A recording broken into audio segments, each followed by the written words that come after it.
regarding realism. Remember, the focus was on real life and there was an emphasis on human behavior in hard decisions. The characters in realism were believable everyday types. Costume was authentic. The realist movement in theatre has greatly influenced 20th century theatre, and cinema and its effects are still being felt today. Remember also it was triggered by Stanislavski's system of realistic acting at the turn of the 20th century. In America, grabbed hold of its own brand of Stanislavski's performance style. They called it American realism in acting, method acting, in the 1930s, 40s and 50s. Okay, remember stage settings or locations and props are often indoors and believable. And then obviously when you think realism, you think of the box set. Okay, it's normally used for realistic dramas on stage, consisting of 3 walls and the invisible 4th wall facing the audience. Settings for realistic plays are often bland. Okay, they deliberately ordinary because they represent ordinary life, daily life. The dialogue is not heightened for effect, okay, but that of everyday speech. So the vernacular.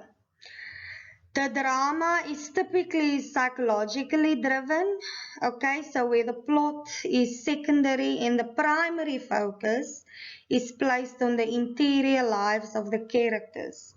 Okay, what are their motivations, their motives, what's the objective, the reactions of the other characters, and so on. Acting is reacting, and it's believable. Realistic plays often see the protagonist, the main character, rise up against the odds to assert himself or herself against against an injustice of some kind. And then realistic dramas quickly gain popularity because the everyday person in the audience could identify with the situations and the characters on stage.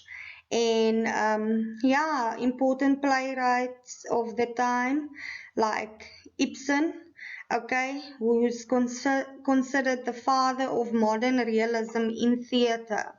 Okay, so I hope that tapped a bit into your past. Okay, now we are going to move on to the next slide. Modernism. Okay, so from realism we move to modernism.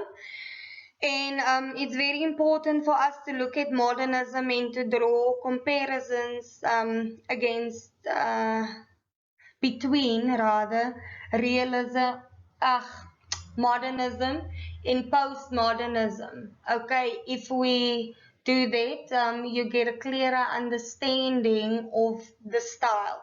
So modernism emerged at the end of the 19th century and went through the experimentations of the 20th century isms until the late 1960s.